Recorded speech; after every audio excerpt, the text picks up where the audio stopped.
సరే అన్న, ఇప్పుడే వస్తా. చోటు, నేను బయటకు వెళ్ళొస్తా, షాప్ చూసుకో. సరే అన్నా.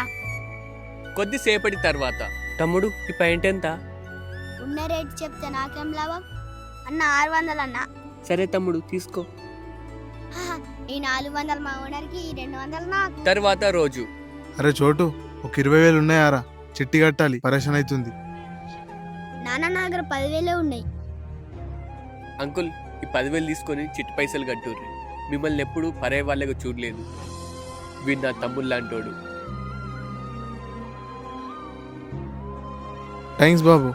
చోటు, సరే వెళ్ళొస్తా. అన్న, నీకు తెలియకుండా ఒక తప్పు చేసిన. ఏంటి?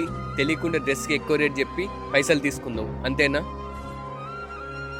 అది నాకెప్పుడో తెలుసురా, కానీ నీ తప్పు నువ్వే తెలుసుకోవాలని ఇన్ని రోజులు నిన్నేమనలేదు. తప్పు చేసిన వాళ్ళందరినీ శిక్షిస్తూ పోతే వాళ్ళు ఎప్పటికీ మారరు. మనమే మంచి దారిలో నడిపించాలి.